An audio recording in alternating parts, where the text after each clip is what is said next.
सकाळ मंडळी, रविवारचा दिवस आणि रविवारी सुद्धा मी लवकर उठले, फिरून वगैरे आले आणि आपल्या कामाला सुरुवात केली. तर संडे स्पेशल आलू पोहा बनतो आमच्याकडे आणि रविवार असला ना तर त्या दिवशी आवर्जून रुद्रांची फरमाईश असते की मला पोहे खायचे आहेत. मग काय, त्याची फरमाईश तर मानावंच लागेल. टाटा खालून गरमागरम पोहा आणि काळा चहा, सकाळचा नाश्ता वगैरे झाला आमचा. रुद्रांचे पप्पा कामावर जातात. आपल्या रविवार असेल तरी सुद्धा आता मार्च एंडिंगचे त्यांच्या मागे कामं लागले, वसुली वगैरे असते तर ते लवकर निघून जातात.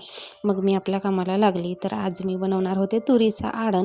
मार्केटमधून आणलेल्या होत्या तुरी आणि चांगले असे जठर दाणे होते. मागच्या बाजारात आणले होते ना तर दाणे एकदम कोवडे होते. आणि तुरीचं आडण बनवायला हिरवे मिरच्या, कांदा, कढीपत्ता आणि टमाटर जरा जास्त घ्यायचे. म्हणजे आडण कुठलाही आडण असेल तर टमाटर जास्त घ्यायचे आणि फोडणी द्यायची, छान लागते. आणि हिवाळ्यामध्ये कुठल्या पण भाजीचं आडण असू दे, खूप छान लागते.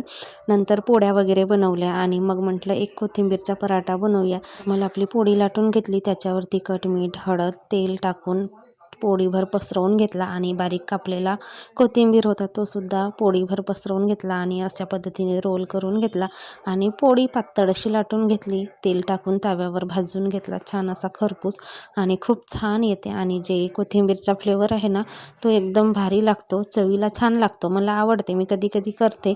आमच्या इथं मी यांना करून दिलं पण हे खात नाही. आणि आमच्या रुद्रांचं कसलं काय ना कसलं काय, त्याला आवडच नाही कसलं असं वेगळ्या पद्धतीचं काही चव घ्यायची, तर तो नाही खात. रविवार असल्यामुळे कामं जरा उशिराच होतात. एरवी तर आपण लवकरच कामाला लागतो आणि होतात सुद्धा.